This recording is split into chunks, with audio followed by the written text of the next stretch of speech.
In the affluent suburb of Oak Ridge Hills, success and status were everything. Dr. Vanessa Mitchell had both: a prestigious position at Oak Ridge Memorial Hospital, a reputation as the best cardiologist in 3 counties, and the respect of everyone who mattered. But beneath her polished exterior and impeccable credentials lurked a woman consumed by ambition and an insatiable desire for more.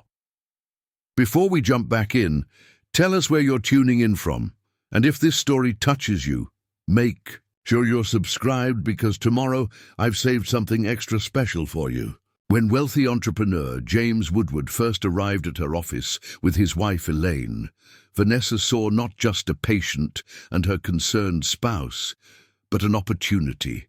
An opportunity that would unravel lives, destroy a marriage, and eventually lead to murder in one of the most shocking medical crimes the state had ever seen. How does a doctor sworn to do no harm become a calculated killer? And how close could she come to getting away with the perfect crime? Dr. Vanessa Mitchell stood at the window of her 3rd-floor office, overlooking the hospital's immaculately landscaped grounds. At 42, she had achieved everything she'd set out to accomplish in her professional life. Chief of Cardiology at Oak Ridge Memorial, published researcher, guest lecturer at Harvard Medical School, and the go-to doctor for the elite of Oak Ridge Hills. The early morning light caught the subtle highlights in her carefully maintained chestnut hair, and she unconsciously straightened the lapel of her white coat where Vanessa Mitchell MD FACC was embroidered in tasteful navy thread. Behind her perfect life, however, was a perfect storm of pressure. Her ex-husband, a fellow doctor at Johns Hopkins, had left her for a younger nurse 3 years earlier, taking half of their assets and leaving her with enormous payments on a house she could barely afford. Her prestigious position came with prestigious expenses: charity galas, designer clothes, the right car. The salary was excellent, but not enough for the lifestyle expected of someone in her position, especially with alimony payments going to her ex. She was drowning in debt that nobody knew about, maintaining appearances at all costs. Vanessa checked her watch and picked up the file on her desk. Her 9 a.m. appointment was with a new patient, Elaine Woodward, 58, referred by Dr. Harris for cardiac consultation following irregular EKG results during a routine physical. Vanessa skimmed the intake form and noted the address, 47 Lakeview Terrace, the most exclusive street in town, where houses started at $5 million. She straightened her shoulders and headed to exam room 3.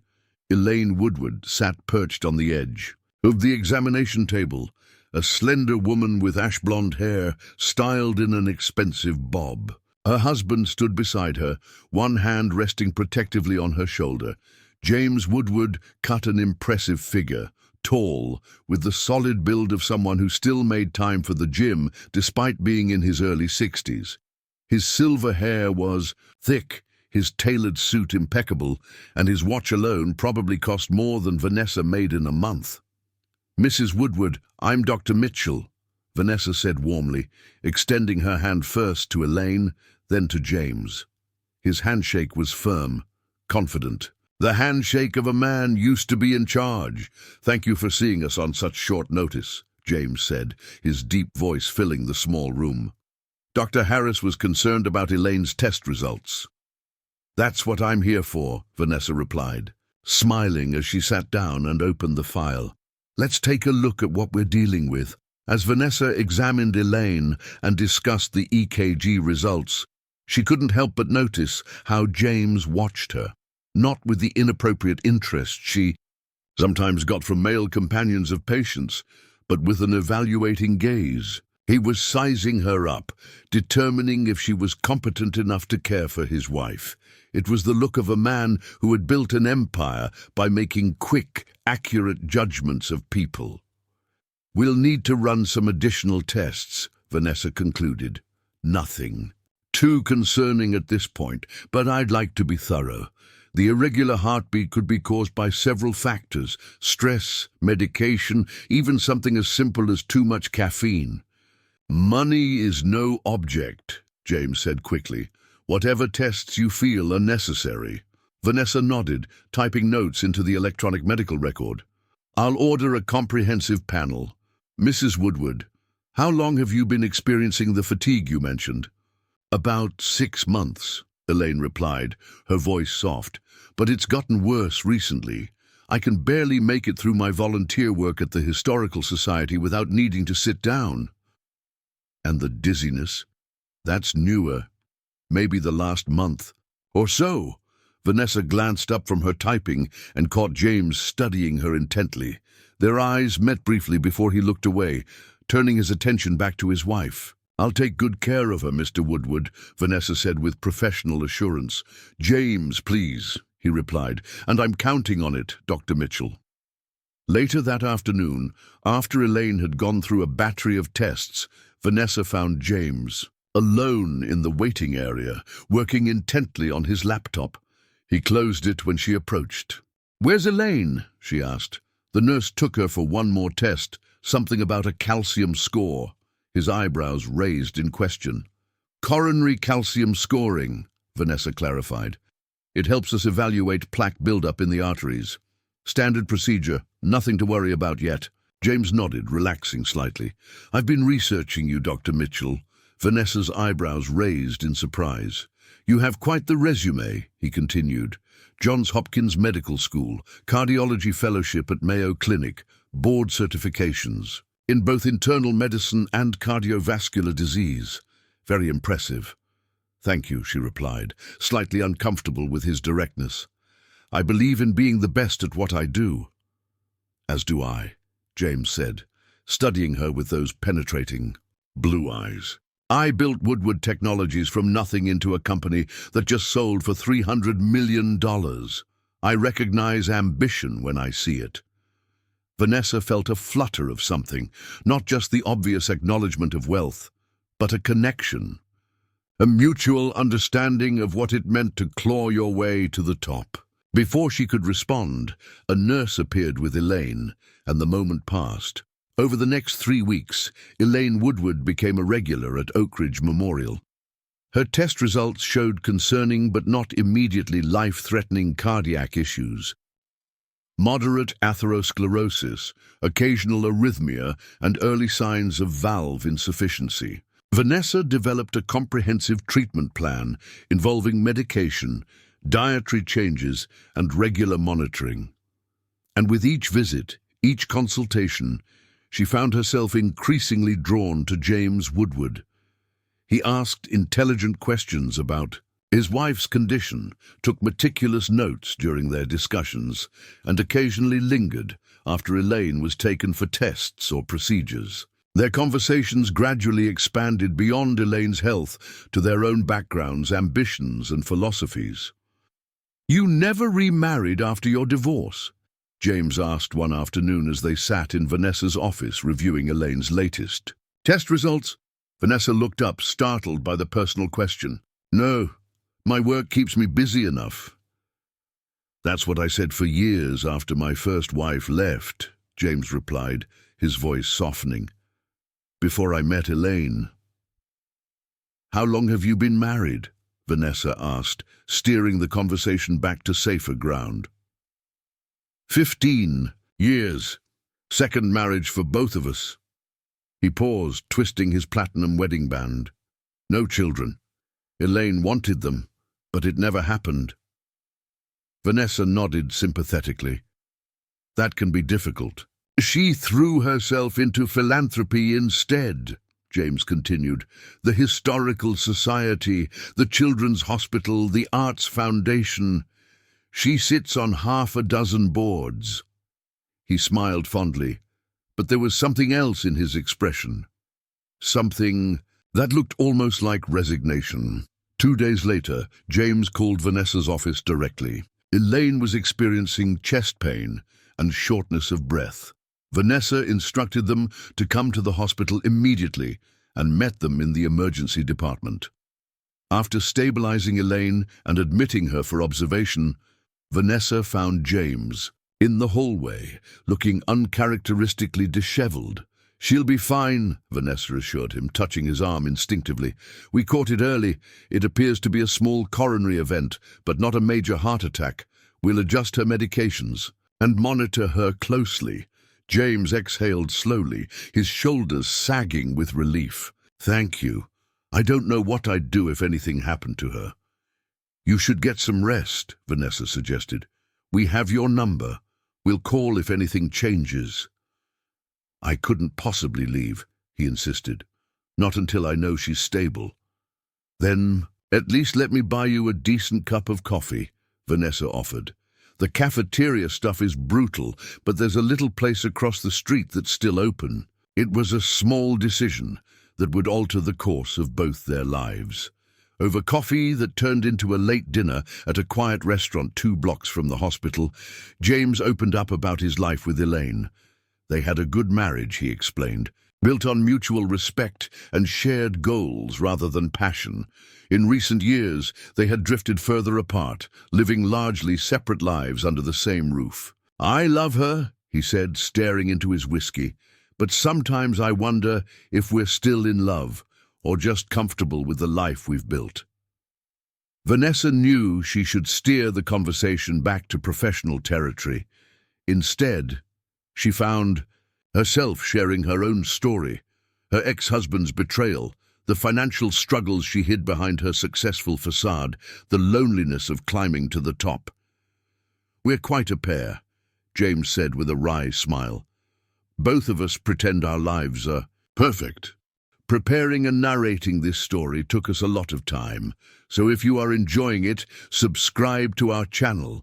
It means a lot to us. Now back to the story." When his hand covered hers on the table, Vanessa knew she should pull away.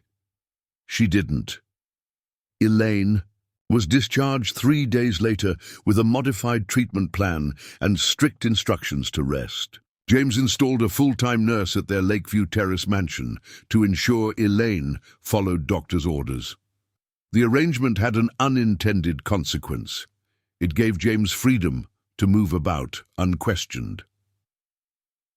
Their affair began cautiously, professional, text messages that gradually became personal, a consultation that ran long after office hours, dinner to discuss Elaine's progress that ended at Vanessa's townhouse. Both told themselves it was temporary, just a brief escape from the pressures of their respective lives, but for Vanessa it quickly became more. In James, she saw not just a lover, but a solution to all her problems. He was wealthy beyond imagination, connected to everyone who mattered, and most importantly, seemingly as enamored with her as she was with him. "If circumstances were different," he told her one night as they lay in her bed, the moonlight casting shadows across the rumpled sheets, "I could see building a life with you." "What circumstances?" Vanessa asked, propping herself up on one elbow. To look at him. James sighed. "Elaine, of course. I can't leave her, not with her health so fragile. It would kill her." "You said yourself your marriage has been essentially over for years," Vanessa pressed. "Emotionally, yes, but there are other considerations." He hesitated. "Financial ones, primarily. Our prenuptial agreement expired after 10 years of marriage. If I divorced her now, she'd be entitled to half of everything, not just half of what I had when we married, but half of what I've built since then." "How much are we talking about?" Vanessa asked, trying to keep her tone casual. "After taxes from the company sale? About 140 million. He laughed without humor. "I'd still be wealthy by any standard, but the thought of giving her 70 million for a marriage that died years ago." He shook his head. Vanessa was silent, her mind racing. $140 million, even half of that would solve every problem she had and secure her future forever. "And there's another complication," James continued, oblivious to her calculations. "Our estate. Plan. If I die while we're still married, she gets everything. If she dies, it all comes to me. Then if I die, it goes to various charities we've selected together." "You've never thought about changing it?" Vanessa asked. "Occasionally," he admitted, But it seemed pointless when divorce wasn't an option. And I'm in excellent health. He turned to face her. Why are we even discussing this? It's morbid. Vanessa smiled and leaned down to kiss him. Just trying to understand your situation better. I care about you, James. I want to know everything about your life. In the following weeks, their affair intensified, as did Vanessa's interest in James's finances. She casually questioned him about his investments, his properties, his estate planning. He answered openly, seeming pleased by her interest in his business acumen. Meanwhile, Elaine continued her treatments, showing marginal improvement under Vanessa's care. The idea formed slowly in Vanessa's mind, crystallizing bit by bit with each new piece of information James shared. If Elaine were to die, naturally, from her heart condition, James would inherit everything. And if James were involved with Vanessa, wouldn't it be natural for him to want to build a new life with her? Perhaps even marry her eventually. It was a fantasy at first, a dark daydream she entertained in moments of stress or loneliness. But as her financial situation worsened, the bank was now threatening foreclosure on her townhouse. The fantasy began to take on the contours of a plan. Vanessa was, after all, Elaine's doctor. She had legitimate access to her medical records, her medication regimen, and her daily schedule. She knew exactly what would harm Elaine's already compromised heart and how to make it look like a natural progression of her disease. One evening in late August, approximately 3 months after first meeting the Woodwards, Vanessa sat alone in her home office, researching cardiac medications and their interactions. On her screen was an article about digoxin toxicity and its often overlooked symptoms. Digoxin was one of the medications Elaine took daily to regulate her heart rhythm. In the right dose, it was therapeutic. In excessive amounts, it could be fatal. And in someone with Elaine's condition, such a death might not raise immediate suspicions. Vanessa's phone chimed with a text from James. "Miss you. E goes to the Historical Society Board meeting tomorrow. Afternoon. Can you get away?" She smiled at the screen, then resumed her reading with renewed purpose. Her plan was taking shape. It would require patience, precision, and absolute discretion, but if successful, it would solve all her problems at once. By October, Vanessa had everything in place. She had gradually adjusted Elaine's medication over several visits, documenting subtle but real changes in her condition to justify each modification. She had cultivated a warm, caring relationship with her patient, even as she slept with her husband, and she had carefully researched every aspect of her plan, identifying and eliminating potential risks. The opportunity came sooner than expected. Elaine mentioned during a checkup that she and James were hosting a fundraising dinner for the Children's Hospital at their home that weekend. "James wants me to limit my involvement since I've been feeling so tired lately," Elaine explained. "I'll make an appearance, say a few words, then retire while he handles the rest of the evening. Dr. Cooper prescribed some sleeping pills to help me rest through the noise of the party." Vanessa maintained a sympathetic expression while her mind raced with possibilities. "That sounds like a sensible approach. Which medication did Dr. Cooper prescribe?" "Ambien, I believe. Is that a problem with my heart medication?" "Not generally, but I'd like to review the specific dosage to be safe." Vanessa made a note in Elaine's chart. "Would you mind having James drop by my office tomorrow to pick up an adjusted digoxin prescription? I'd like to increase it slightly, based on your latest test results." "Of course," Elaine agreed easily. "He's always happy to see you." The double meaning of those innocent words almost made Vanessa flinch with guilt. Almost. When James arrived at her office the following day, Vanessa handed him 2 prescription bottles. "The regular digoxin for Elaine," she explained, "and a special formulation I want her to take the night of your fundraiser. It will help her heart manage the stress of the event.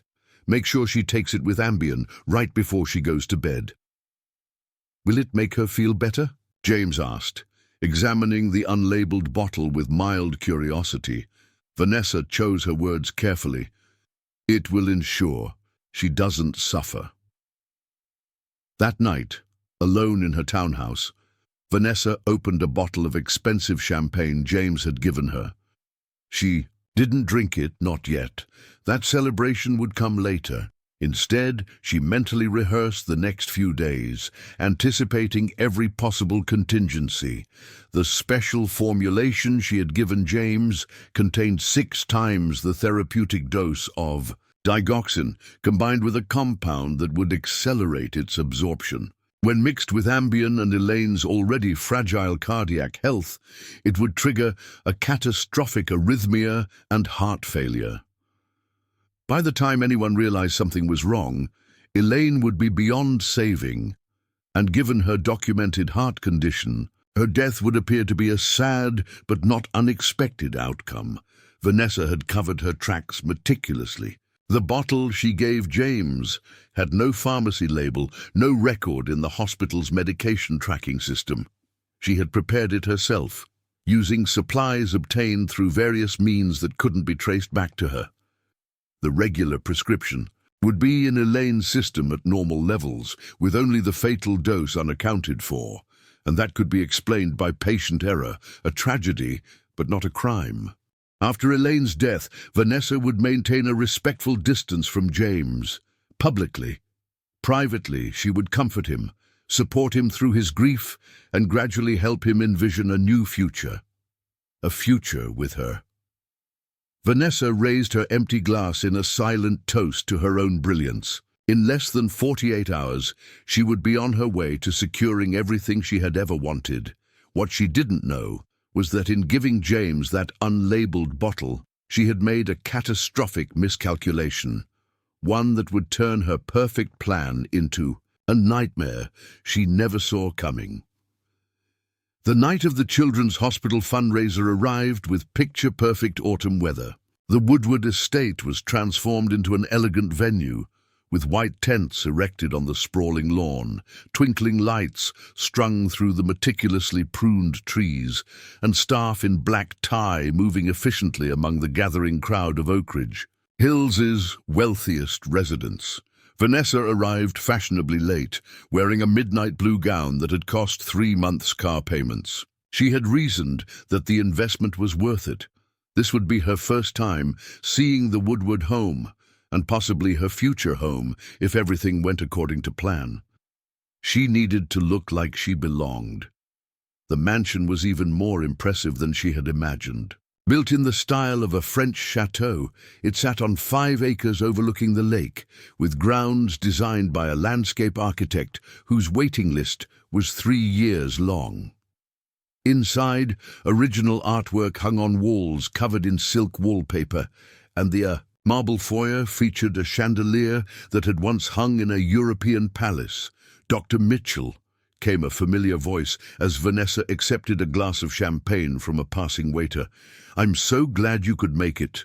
Elaine Woodward approached, looking frail but elegant in a pale silver dress that accentuated her thinness. She moved carefully, conserving energy, but her smile was genuine.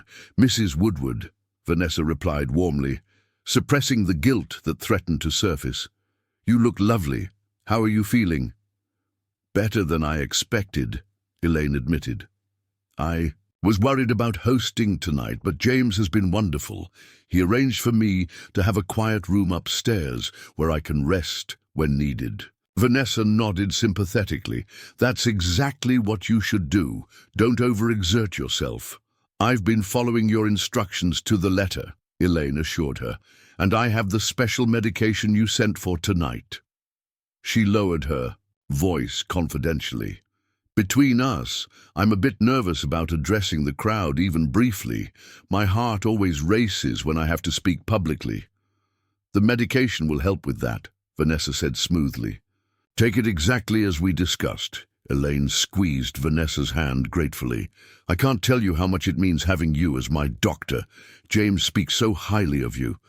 Before Vanessa could respond, they were interrupted by the arrival of several board members from the Children's Hospital, Elaine dutifully turned to greet them, and Vanessa slipped away into the crowd, searching for James. She found him in his study, a wood-paneled room lined with leather-bound books and displaying mementos from his business success. He was reviewing notes for his speech, but his face lit up when he saw her. "You look incredible," he said, closing the door behind her and pulling her into his arms. "Someone might see," Vanessa protested weakly, even as she leaned into his kiss. "Everyone's. In the main hall or the tent," James assured her. "Besides, in a few weeks it won't matter who knows about us." Vanessa pulled back slightly, studying his face. "What do you mean?" James looked suddenly uncomfortable. "Nothing specific, just that I've been thinking about the future. Our future." "Have you changed your mind about leaving Elaine?" Vanessa asked, her heart rate accelerating. "Not exactly," he hedged. "But I've realized some things can't be postponed indefinitely. Life is short, Vanessa. Too short to waste on obligations that no longer bring joy." A knock at the door interrupted them, and they moved apart quickly. "Mr. Woodward," called a staff member. "The hospital director has arrived, and Mrs. Woodward is asking for you before her speech." "I'll be right there," James called back. He turned to Vanessa with a regretful smile. "Duty calls. We'll talk later."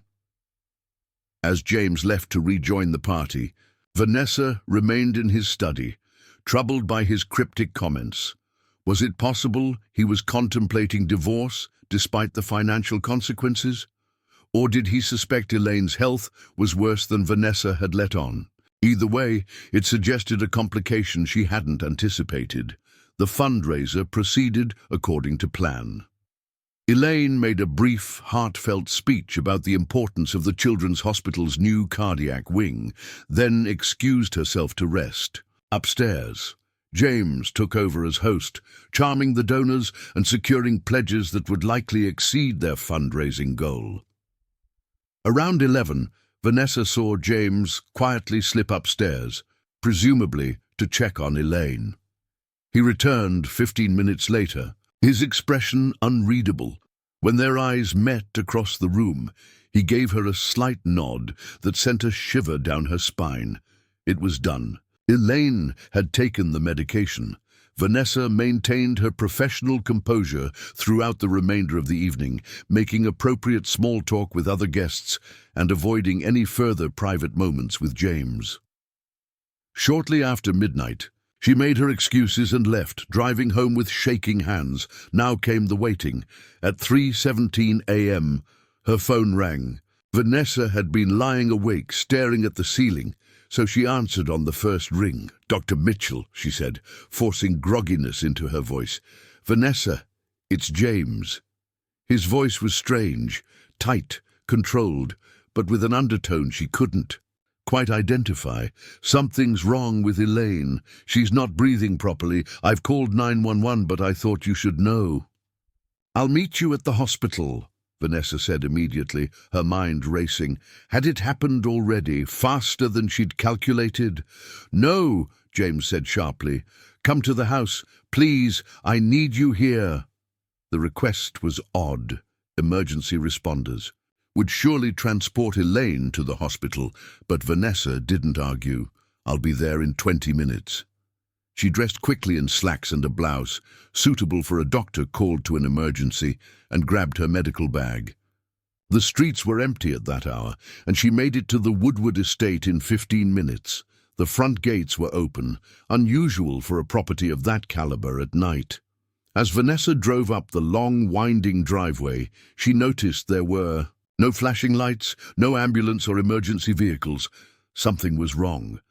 James met her at the front door, still wearing his tuxedo pants and dress shirt from the fundraiser, though the shirt was now untucked and wrinkled. "Where are the paramedics?" Vanessa asked immediately. "They're not coming," James replied, his voice flat. Vanessa stared at him. "What do you mean? You said Elaine wasn't breathing properly." "I lied." He stepped back, gesturing for her to enter. "We need to talk, Vanessa." Confusion and the first stirrings of alarm coursed through her as she stepped into the foyer. The house was silent, most of the lights off, with only a soft glow coming from the direction of the study. "Where's Elaine?" Vanessa asked, following, as James led her toward the study.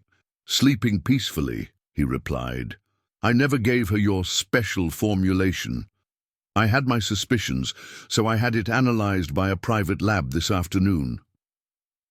Vanessa froze in the doorway of the study. Sitting in one of the leather armchairs was Detective Marcus Reed of the Oak Ridge Hills Police Department, a man she recognized from hospital fundraisers and community events.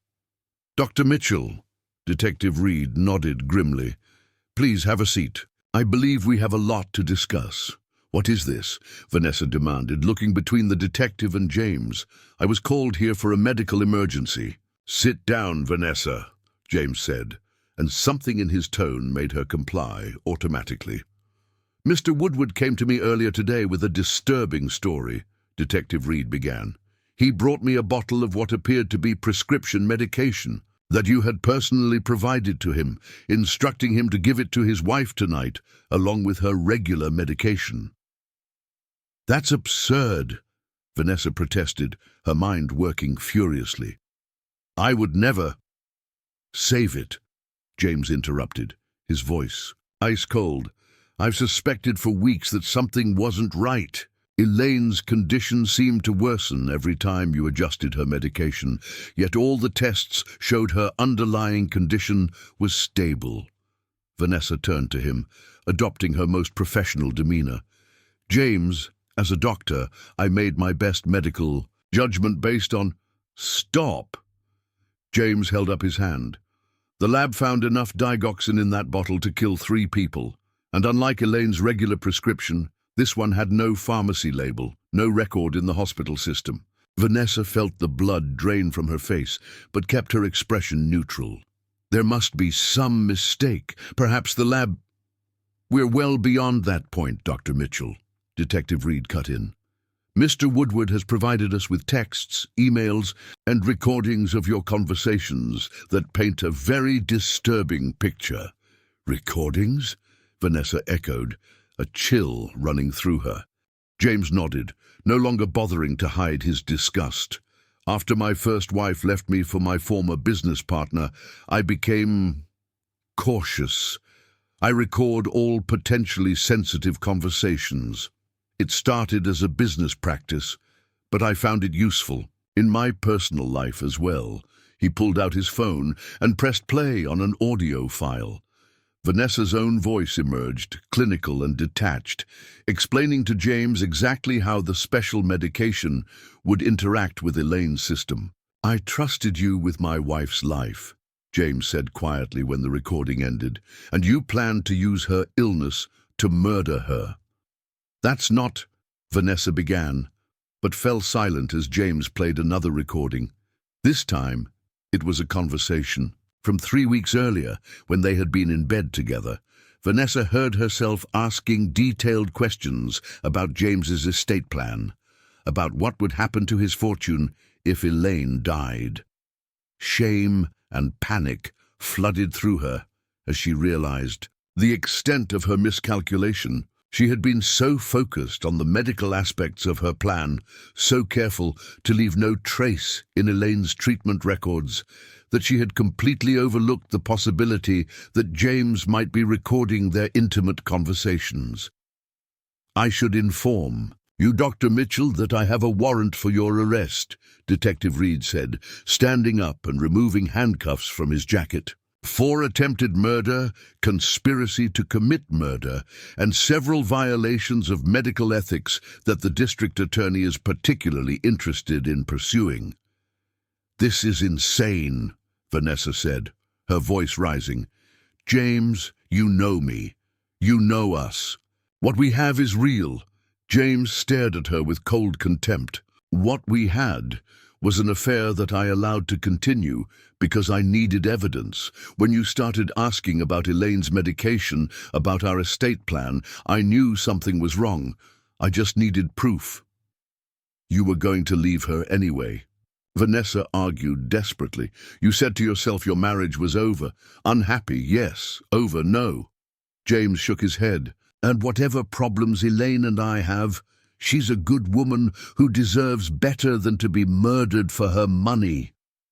As Detective Reed recited her rights and secured the handcuffs around her wrists, Vanessa's mind raced through possible defenses, explanations, and ways to salvage the situation, but the evidence was damning, and James's recordings would be difficult to dispute. "I want my lawyer," she said finally, her voice hollow. "Of course," Detective Reed replied. "You'll be able to." Call from the station. James remained in the study as the detective led Vanessa out.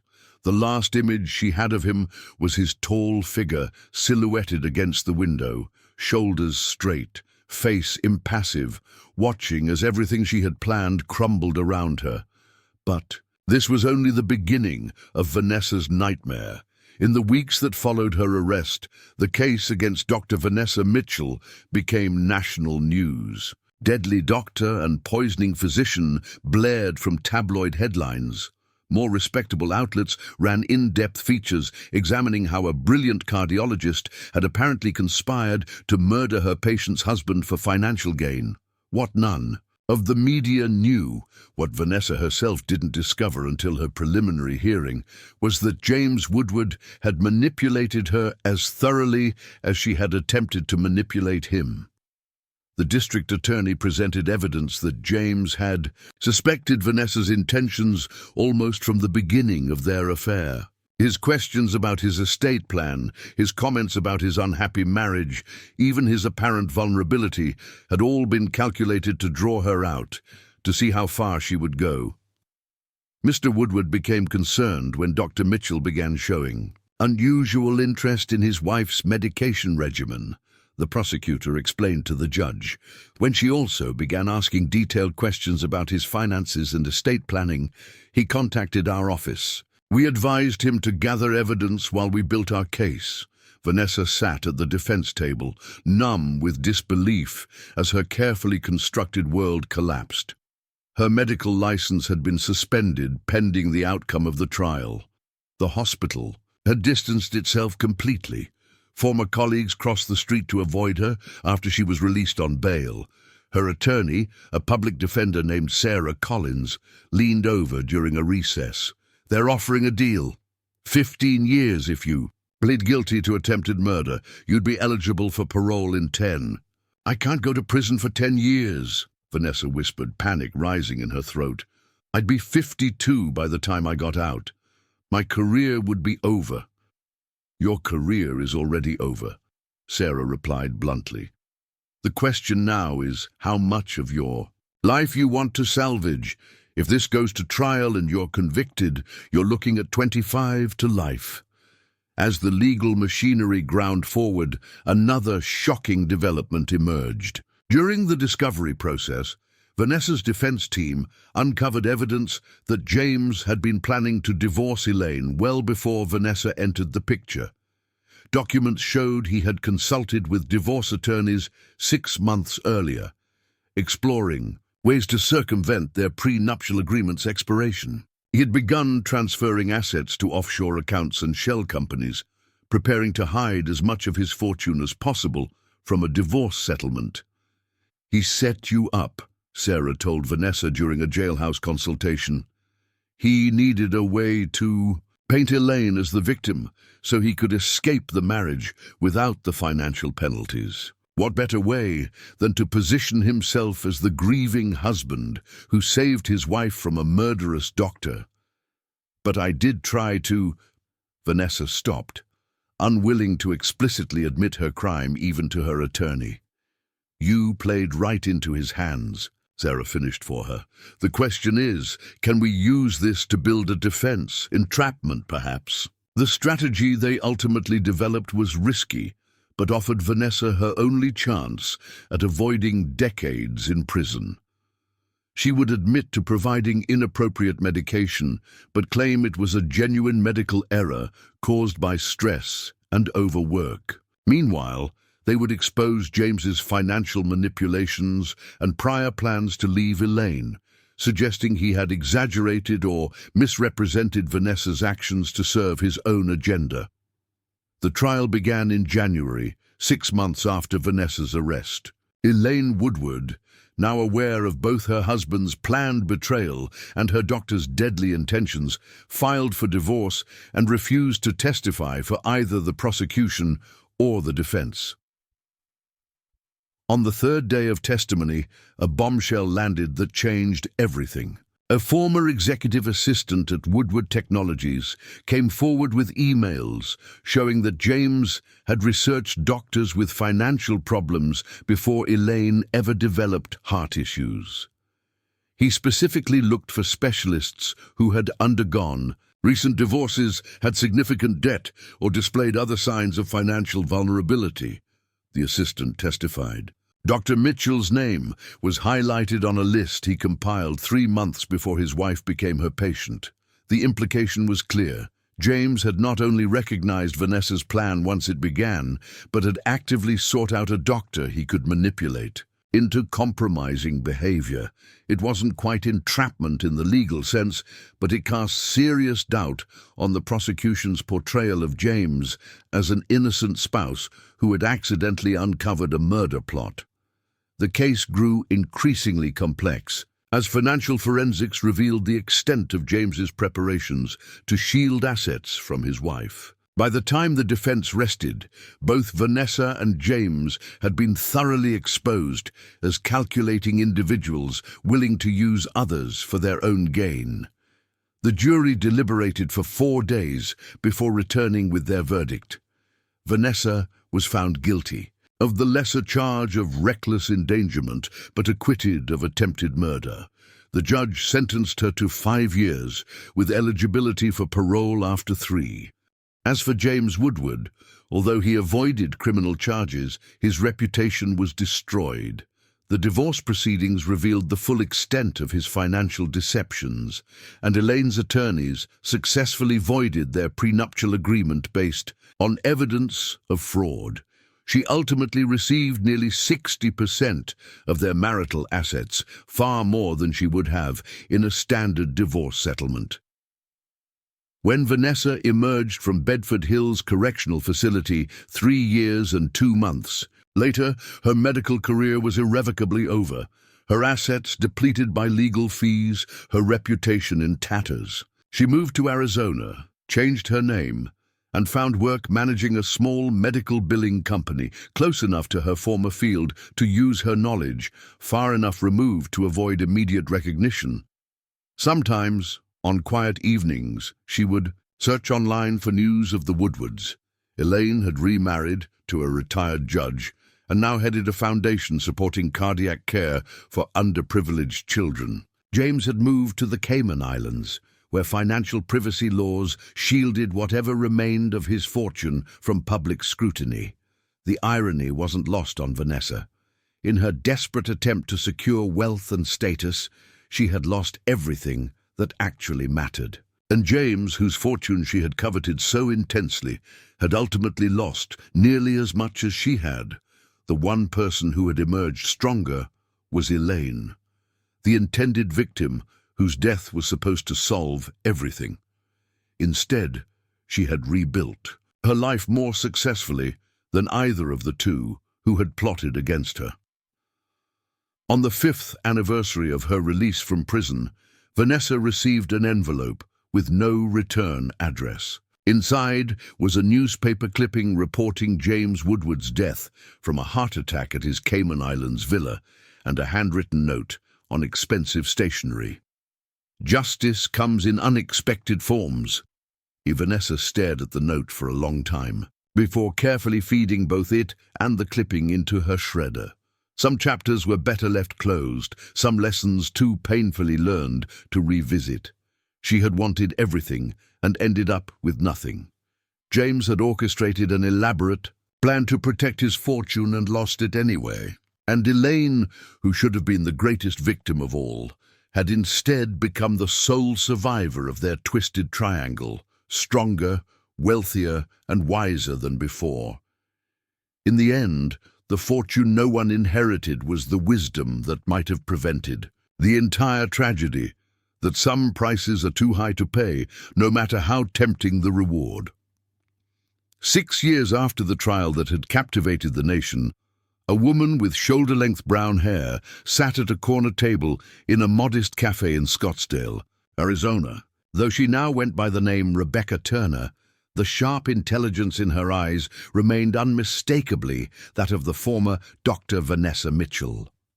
The cafe was her regular Saturday morning ritual, a small luxury she allowed herself despite her limited income as an office manager at Desert Medical Billing Services. She had just finished her weekly crossword puzzle when her phone buzzed with a news alert. Elaine Woodward Reynolds establishes $50 million Cardiac Research Foundation. Rebecca's hand trembled slightly as she opened the article. The accompanying photograph showed Elaine, elegant as ever at 64, cutting a ribbon in front of a gleaming new research facility. Beside her stood her husband of 4 years, former Judge Thomas Reynolds. Despite the grey now threading Elaine's blonde hair, she looked remarkably healthy. Healthier, in fact, than when she had first walked into Vanessa Mitchell's office and those years ago. Rebecca closed the article and set her phone face down on the table. The name Woodward still had the power to unsettle her, to pull her back into memories she worked daily to suppress. After completing her prison sentence, she had methodically reconstructed a life from the ruins of her former existence. The medical license was gone forever, along with the prestige and income it had provided. The townhouse had been foreclosed. During her incarceration, former colleagues and friends had vanished, but Rebecca Turner had persevered. She had found work in medical billing thanks to her knowledge of procedures and coding, rented a small but comfortable apartment, and even adopted a rescue cat named Oscar. It wasn't the life she had envisioned for herself, but it was a life. Nonetheless, as she signaled for the check, her phone buzzed again. This time, it was a text from an unknown number. "We need to talk about James Woodward. Meet me at the Desert Botanical Garden tomorrow, 2 p.m., near the Butterfly Pavilion." Rebecca stared at the message, her heart suddenly racing. In the years since her release, she had spoken James Woodward's name aloud exactly twice, once to her parole officer and once to her therapist. Who could possibly be texting her about him now? Her first instinct was to delete the message and ignore it. She had worked too hard to rebuild some semblance of normalcy to risk stirring up the past. But curiosity, the same character trait that had once driven her to excel in medicine, nagged at her. After paying her bill, Rebecca walked the 6 blocks to her apartment, mind churning with possibilities. Was it a journalist who had somehow tracked her down? A former colleague? Someone from the prosecutor's office? She had fulfilled all the requirements of her parole years ago, but the anxiety of being discovered never fully dissipated. That night, sleep eluded her. By morning, she had decided to meet the mysterious texter. If nothing else, she needed to know who had found her and what they wanted.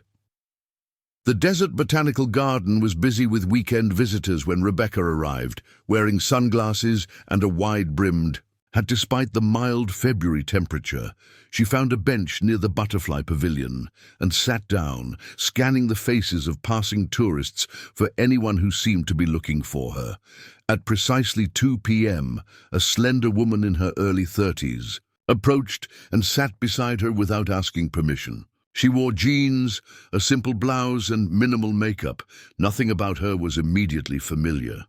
"Rebecca Turner," the woman said quietly. It wasn't a question. "Who are you?" Rebecca asked, her voice equally low.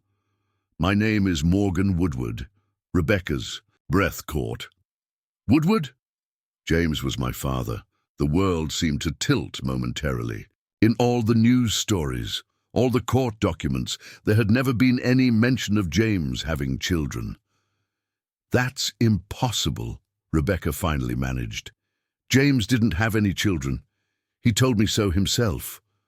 Morgan's laugh was short and bitter. "Of course he did. He was very good at crafting whatever narrative served him best at any given moment." "So you're his daughter with his first wife?" Rebecca asked, struggling to reorganize what she thought she knew about James Woodward. "No, My mother was his administrative assistant at Woodward Technologies in 1990. I was the result of their affair. Morgan pulled out her driver's license and handed it to Rebecca. The birth date confirmed she was 34 years old. He never mentioned you, Rebecca said, returning the license. He wouldn't have. I was his dirty little secret, the financial obligation he hid from both his wives. Morgan leaned forward, elbows on her knees. He paid my mother a substantial amount every month to keep me out of his public life, with the agreement that I would receive a significant inheritance upon his death. Rebecca studied the younger woman's profile and could now see the resemblance. James's straight nose, his determined jawline. I'm sorry, but why are you telling me this? Why reach out to me at all? Rebecca asked. Because my father was murdered, Morgan said flatly, turning to face Rebecca directly. And I believe Elaine Woodward is responsible. Rebecca felt as though all the air had been sucked from her lungs. That's insane. James died of a heart attack 5 years ago. Morgan raised an eyebrow. How would you know that? Rebecca hesitated, then decided truth was her only viable option. Elaine sent me the newspaper clipping, with a note. What did the note say? Justice comes in unexpected forms. Morgan nodded, as if this confirmed something she already suspected. The official cause of death was a heart attack, yes, but I've recently obtained his medical records and toxicology report through a legal battle with the Cayman Islands authorities. There were traces of a drug called digoxin in his system. Rebecca felt the blood drain from her face. That's not possible. The same drug you allegedly tried to use on Elaine, Morgan continued, watching Rebecca's reaction closely. Poetic, don't you think? This is absurd, Rebecca said, standing up. I don't know what kind of game you're playing, but I want no part of it. Morgan remained seated, unnervingly calm. I'm not playing games, Dr. Mitchell. I've spent the last 3 years investigating my father's death, and I believe you and I have a common interest in exposing what really happened. I have no interest in revisiting the worst chapter of my life, Rebecca said firmly, and I strongly suggest you let this go. Nothing good can come from digging up the past. $2 million, Morgan said as Rebecca turned to leave. That's what I'm prepared to offer you for your cooperation. Rebecca froze. What? $2 million from my inheritance, in exchange for your help proving Elaine murdered my father. Rebecca slowly turned back. Even if what you're suggesting were true, and that's a massive if, why would you need my help? And why would you offer me money? You're a doctor. You understand the medical aspects in a way I never could. You know Elaine's history, her medications, her health issues, and you have personal motivation to see her face consequences. Revenge, you mean? Rebecca said flatly. Morgan shrugged. Call it what you will. Justice, vindication, closure, $2 million. Does the label really matter? Rebecca sat back down, her mind racing. $2 million would transform her modest existence, giving her options she'd thought were forever closed to her. But the risk, if anyone discovered she was looking into the Woodwards again, the fragile life she'd built could shatter completely. I need time to think, she finally said. Morgan handed her a business card. You have 48 hours. After that, I'll find someone else. As Rebecca walked away, her phone buzzed with another text from the same unknown number. By the way, I know about the other bottle. Rebecca nearly stumbled on the garden path. The other bottle, the one no one had ever found. Because in truth, Vanessa Mitchell's plan had been even more calculating than the prosecutors had proven. The medication she'd given James for Elaine had indeed been lethal. But it wasn't the only poison she had prepared. There had been a second bottle, identical to the first but containing a different compound, that she had intended to use on James himself once he inherited Elaine's portion of the fortune and married Vanessa. no one had ever discovered. That part of her plan. No one except, apparently, Morgan Woodward. Rebecca returned to her apartment in a state of barely contained panic. How could Morgan possibly know about the second bottle? She had disposed of it during the chaos following her arrest, dissolving the contents in acid and crushing the bottle into unrecognizable fragments before scattering them in multiple dumpsters across the city. Yet somehow, this woman, this alleged daughter James, had never acknowledged, knew, or at least suspected its existence, which meant Morgan either had access to information no one else did, or she was bluffing spectacularly. Rebecca paced her small living room as Oscar the cat watched lazily from the windowsill. $2 million, enough to disappear to another country, start yet another life, but with financial security this time. All she had to do was help prove that Elaine Woodward had murdered James. But had she? The note Elaine had sent certainly suggested a certain satisfaction at James's death, but that was a far cry from proof of murder. And if Elaine had somehow used digoxin, the very drug Vanessa had planned to use, was that mere coincidence, or something more sinister? After a sleepless night, Rebecca made her decision. She would meet with Morgan once more, learn exactly what evidence she had, and then decide whether to get involved. Self-preservation had been her guiding principle since leaving prison. She wouldn't abandon it now for vague promises and unsubstantiated theories. They met the following afternoon at Morgan's hotel suite. The younger woman had spread documents across the coffee table. Medical reports, financial records, photographs, handwritten notes. "My father changed his will 6 months before his death," Morgan explained, handing Rebecca a copy of the document. "Previously, his estate was to be divided between Elaine, myself, and several charities. The new will eliminated the charities entirely and reduced Elaine's share to 20%, with the rest coming to me." "So Elaine had a financial motive," Rebecca noted, scanning the will. "Exactly. But because they were already divorced, she shouldn't have received anything at all. The 20% was my father's attempt at avoiding further legal battles, according to his attorney." Morgan handed Rebecca another document, James's toxicology report. The digoxin levels were just high enough to trigger cardiac distress in someone with no history of heart problems. My father was in excellent health. His last physical showed no signs of cardiovascular disease. Rebecca studied the report with a professional eye. The digoxin levels were indeed elevated, but not dramatically so.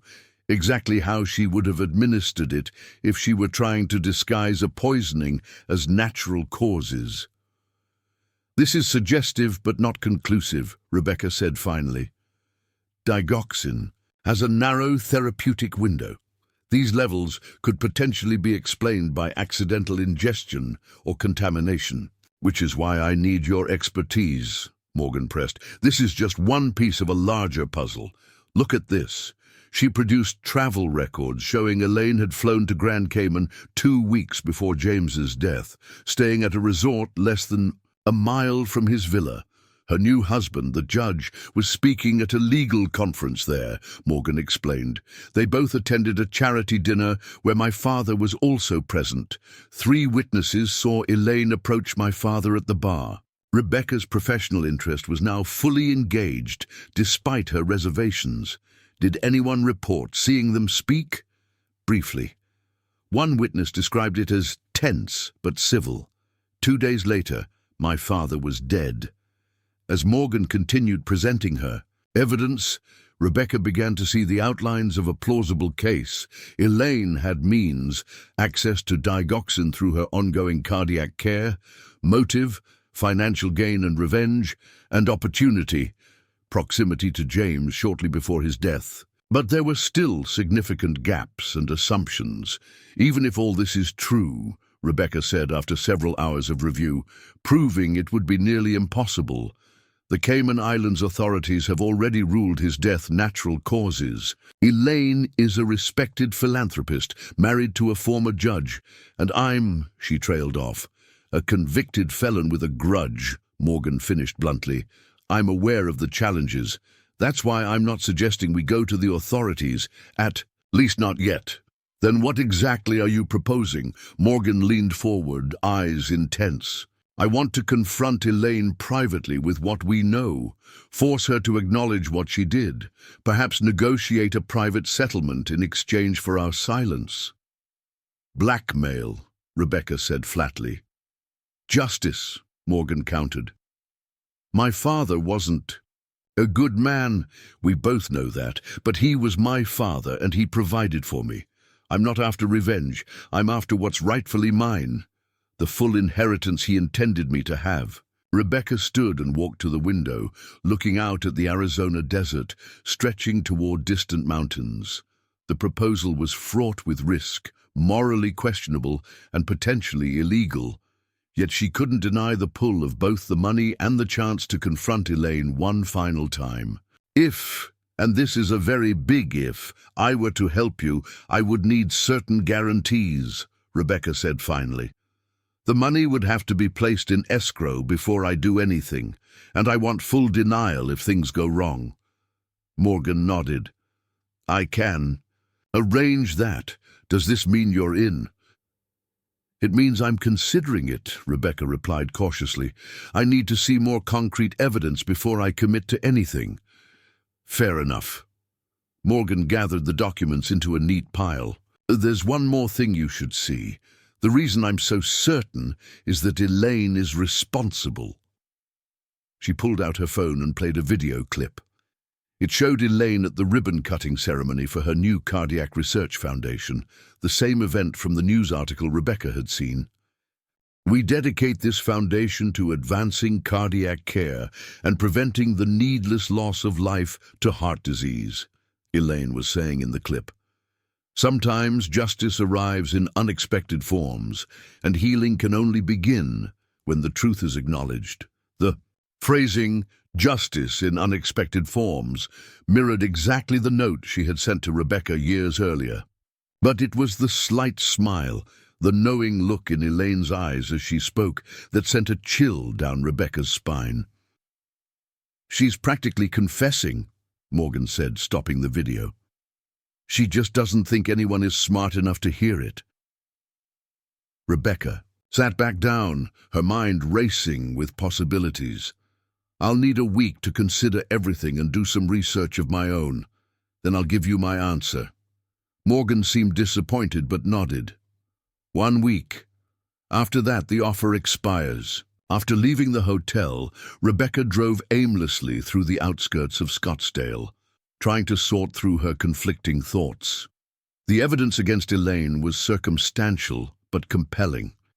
The financial incentive was substantial, and the chance to finally close this chapter of her life, perhaps even with some measure of vindication, was tempting beyond words. But the risks were equally substantial. If their confrontation with Elaine went wrong, if there was any hint of blackmail or harassment, Rebecca could find herself back in prison. Everything she had rebuilt would be lost. And even if Morgan's plan succeeded, could Rebecca live with herself knowing she had once again entangled herself in the toxic world of the Woodwards? As darkness fell over the desert, Rebecca made her decision. She would neither accept nor reject Morgan's offer outright. Instead, she would conduct her own investigation into both Elaine Woodward and Morgan herself. Only when she was certain of all the facts and all the hidden agendas would she determine her next move, because if her experience with James had taught her anything, it was that in the world of the wealthy and powerful, nothing was ever as straightforward as it seemed. And sometimes, the most dangerous poison of all was the truth. The following morning, Rebecca called in sick to work for the first time in 5 years and drove to the Phoenix Public Library. Using their computers rather than her own devices, she began researching everything she could find about Morgan Woodward, The first surprise came quickly. Morgan existed, but not as James Woodward's daughter. According to public records, Morgan Woodward was born Morgan Daniels, daughter of Patricia Daniels, who had indeed worked as an administrative assistant at Woodward Technologies in the early 1990s. But there was no father listed on the birth certificate, and no documented connection to James. Financial records showed that Patricia Daniels had received monthly payments from a shell company linked to Woodward Technologies for 18 years, from 1991 until 2009, when the company was sold. After that, the payments had stopped completely. Most tellingly, when Rebecca dug into recent court filings, she found no record of any Morgan Woodward or Morgan Daniels involved in legal proceedings regarding James Woodward's estate. The inheritance battle Morgan had described appeared to be entirely fictional. Rebecca sat back from the computer, mind racing. Morgan, or whoever she really was, had crafted an elaborate lie. But to what end? If she wasn't James's daughter, seeking her inheritance, who was she, and what did she really want? The answer came 3 days later, when Rebecca followed Morgan to a coffee shop in downtown Phoenix. After Morgan left, Rebecca approached the barista and struck up a casual conversation that eventually led to a crucial revelation. Morgan was a regular customer who often met with the same older woman, a woman whose description matched none other than Elaine Woodward Reynolds. Suddenly, the pieces fell into place. This wasn't about proving Elaine had murdered James. This was an elaborate sting operation, likely orchestrated by Elaine herself, to determine if Rebecca still posed a threat or might attempt to reveal whatever she knew about James's death. Rebecca cancelled their scheduled meeting and left a single message on Morgan's voicemail. "Tell Mrs. Woodward Reynolds that her secret is safe with me, as I hope mine is with her. Some chapters are better left closed." That evening, as Rebecca sat on her small balcony watching the sunset, her phone buzzed with a text from Morgan's number. "Wise decision. Safe travels." The next morning, Rebecca found an envelope in her mailbox containing a one-way first-class ticket to Auckland, New Zealand, and documents for a job interview at a medical billing company there. There was no note, but the message was clear: disappear completely and you'll be taken care of. 2 days later, Rebecca Turner boarded a plane, leaving behind the remnants of Vanessa Mitchell's shattered life. As the aircraft lifted off, she realized that in their twisted, damaged way, she and Elaine Woodward had finally reached an understanding. Neither would ever speak of what had really happened to James Woodward. And perhaps that unspoken pact was the only form of justice any of them would ever truly receive. Auckland, New Zealand greeted Rebecca Turner with endless shades of green and blue that seemed a world away from the desert landscape of Arizona. Her apartment in the Parnell neighborhood overlooked the harbor, and on clear days she could see all the way to Rangitoto Island. The medical billing company that had mysteriously offered her a position had turned out to be legitimate, and her expertise had quickly earned her a management role with a comfortable salary. For 3 years, Rebecca had lived a quiet, unremarkable life in her new home. She had made acquaintances, though few close friends, joined a book club, and even dated occasionally. The spectre of Vanessa Mitchell had begun to fade, relegated to the darkest corners of her mind where she rarely ventured, until the day she received a thick envelope with no return address. It arrived on a Tuesday morning, hand-delivered to her office rather than her home address. The receptionist had found it on the counter with Ms. Turner written across the front in elegant script. Rebecca waited until her lunch break to open it, taking the envelope to a small park across from her office building. Inside was a stack of newspaper clippings, legal documents, and a handwritten letter on cream-colored stationery. The letter was brief. Rebecca Thomas died 6 months ago. Pancreatic cancer. His final weeks were difficult, and during that time, I reflected deeply on life, death, and the choices we make between those 2 points. I'm dying too. Ovarian cancer. Stage 4.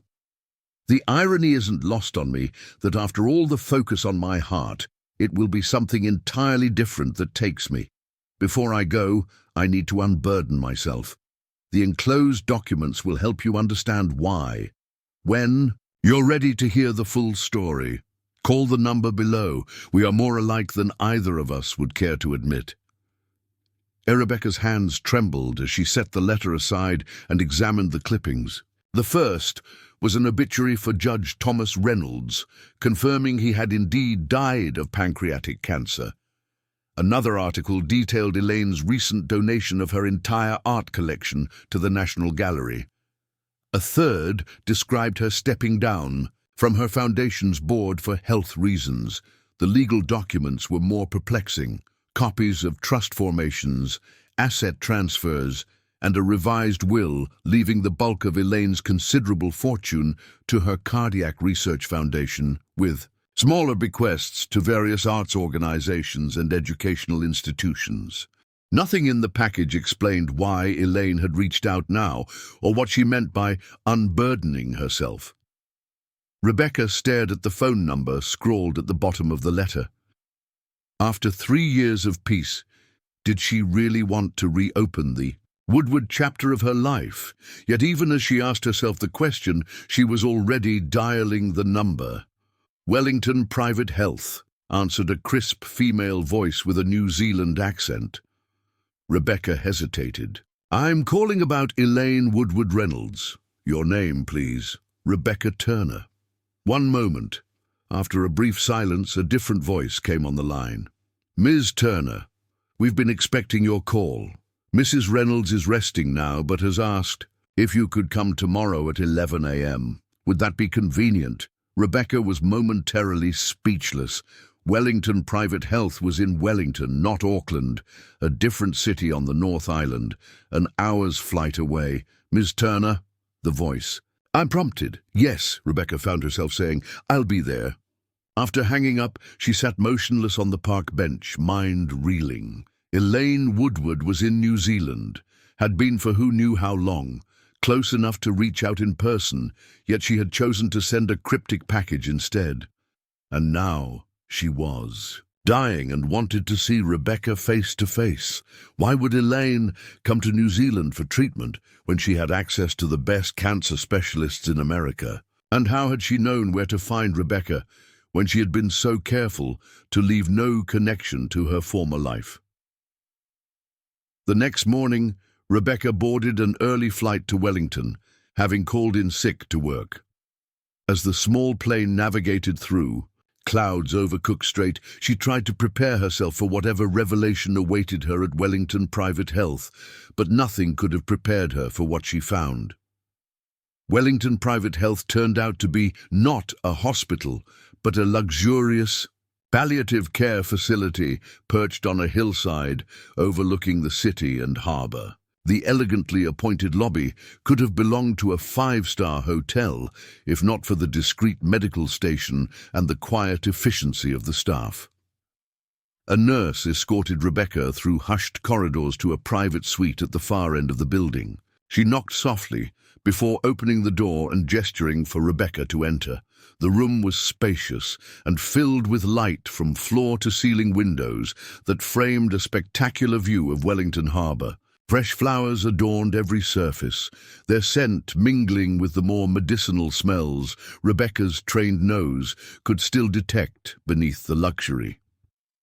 Elaine Woodward Reynolds sat in a wheelchair near the windows, a cashmere throw across her lap despite the warmth of the day. She had lost a great deal of weight, her once elegant clothes now hanging loosely on her frame.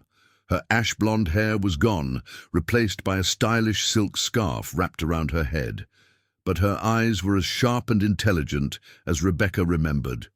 "Dr. Mitchell," Elaine said, her voice weaker but still carrying that distinctive cultured tone. "Or do you prefer Rebecca now?" "Rebecca is fine," she replied, taking the seat the nurse indicated before quietly leaving them alone. "Thank you for coming," Elaine continued. "I wasn't sure you would." "Neither was I," Rebecca admitted. "Your package was unexpected." Elaine smiled faintly. "Yes, I imagine so. Just as unexpected as discovering you were living in the same country as my cancer treatment center. Is that why you came to New Zealand? For treatment? Partially. Wellington Oncology has an experimental protocol that showed promise, though ultimately," she gestured to her frail body, "but I also came because this was where my journey began, long before I met James or you entered our lives." Rebecca's confusion must have shown on her face, because Elaine continued, "I was born in Wellington, Eleanor Grace Shepherd. My family emigrated to the States when I was 10, and I became Elaine as part of embracing our new American identity. I don't understand what this has to do with me, or why you've reached out after all this time," Rebecca said, trying to keep the edge from her voice.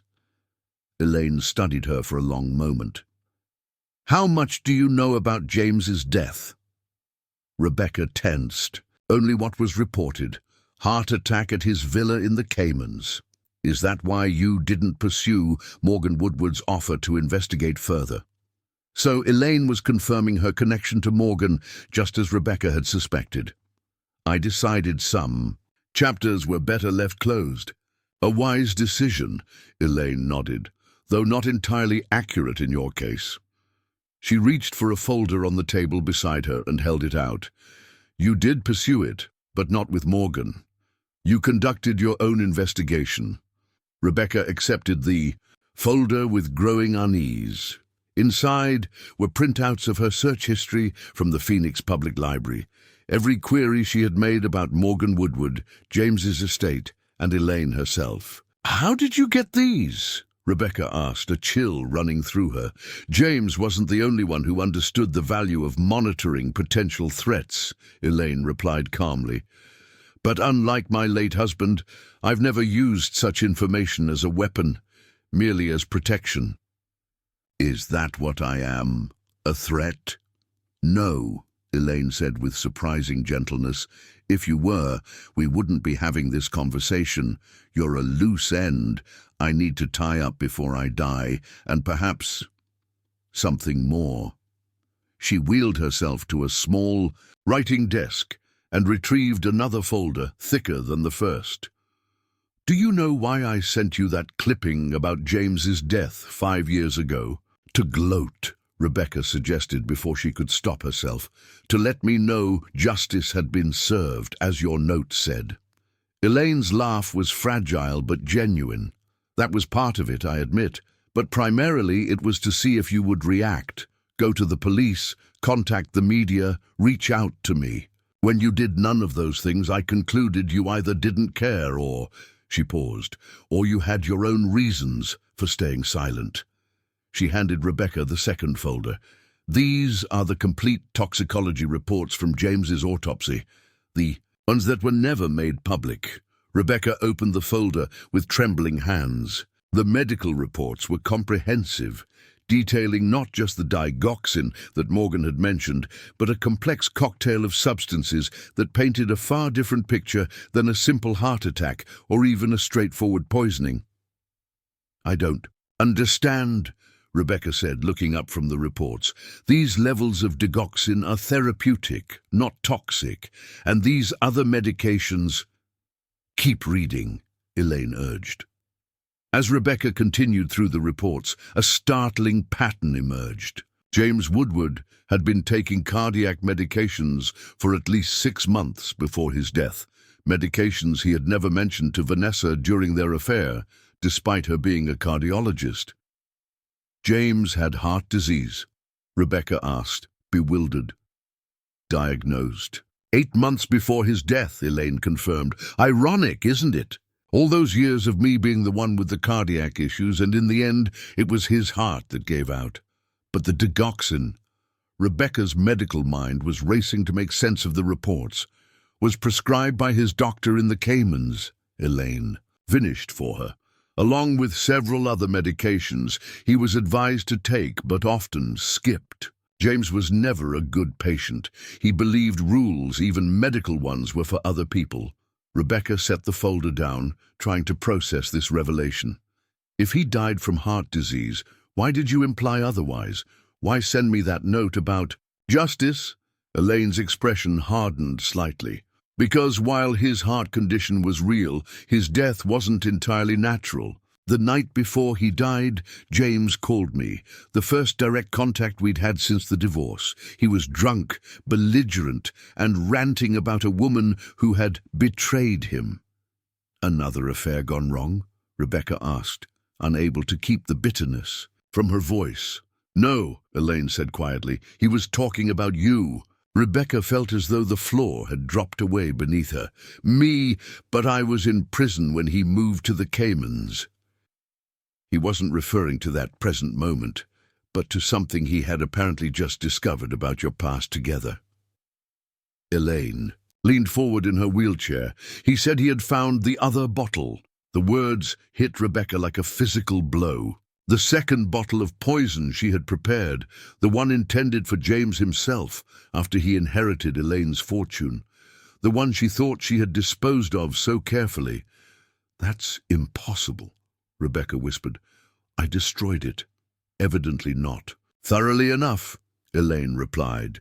According to his housekeeper, who overheard parts of our conversation, James said he had found it hidden in a compartment of an antique desk he had moved from his Oakridge house to the Caymans. He was incoherent with rage, threatening to destroy you all over again, to make sure you never left prison. Rebecca's mind raced. She had hidden the second bottle in James's desk the night of the fundraiser, planning to retrieve it after Elaine's death when she would presumably have greater access to the house. In the chaos following her arrest, she had forgotten about it completely.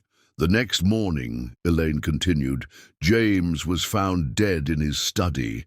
The official cause was cardiac arrest, exacerbated by alcohol and his failure to take his medications properly. But the housekeeper told me something the authorities never knew. That night, after speaking with me, James had been searching frantically through old files, becoming increasingly agitated. You think the stress triggered the heart attack, Rebecca said slowly. Coupled with alcohol and his inconsistent use of medication, yes. Elaine's eyes never left Rebecca's face. So you see, in a way, you did kill him after all. Just not as directly as you had planned. Rebecca sat in stunned silence, the implications washing over her. After all this time, after all the careful rebuilding of her life, the spectre of Vanessa Mitchell's crimes had reached across years and oceans to find her again. Why are you telling me this now? She finally asked. Because I'm dying, Elaine said simply, and because in reviewing my life, I've come to a rather unexpected conclusion. She paused, seeming to choose her words carefully. James deserved what happened to him. Rebecca stared at her, uncomprehending. Don't misunderstand me, Elaine continued. I don't condone murder, which is what you planned. But James Woodward was a manipulator who destroyed lives for sport. He set you up, just as he had set up others before you. He cultivated your worst instincts, nurtured your greed and desperation, all to serve his own agenda. That doesn't absolve me of what I did, Rebecca said quietly. No, Elaine agreed, but it does explain it. And in my final months, I found myself seeking explanations rather than judgments. She wheeled herself back to the window, looking out at the harbour, where sailboats drifted like white butterflies across the blue water. I sent Morgan to test you, to see if you still harboured resentment or posed any threat to my legacy. When you walked away from her offer, I knew you had changed. So there was never any inheritance dispute, Rebecca said, pieces falling into place. No, Morgan Daniels is the daughter of my former assistant. She's an actress I hired to play a role. Convincingly, it seems. Rebecca almost laughed at the absurdity of it all. And now what? You've summoned me here to reminisce about the man we both cared for and who betrayed us both, to form some kind of twisted bond over our shared experience? Nothing so sentimental, Elaine replied, turning back to face her. I called you here to offer you a job. A job? Rebecca repeated incredulously. My foundation needs a director for its New Zealand branch. Someone with medical knowledge, administrative experience, and an intimate understanding of cardiac issues. Elaine's expression was unreadable. The position comes with a substantial salary, housing allowance, and considerable autonomy. Rebecca stared at her, certain she had misheard. You want to hire me after everything that happened?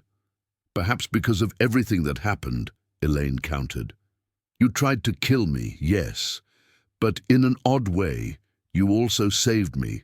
From a marriage that had become a prison, from a man who valued me only as a possession. Without your intervention, I might never have discovered who James truly was. She gestured to the view outside. I was born in this country, and I'll die in it. But my foundation's work will continue, saving lives and advancing cardiac care. There's a certain symmetry in having you be part of that, don't you think? The doctor who once planned death is now working to prevent it. This is insane, Rebecca said, standing up. You can't possibly trust me.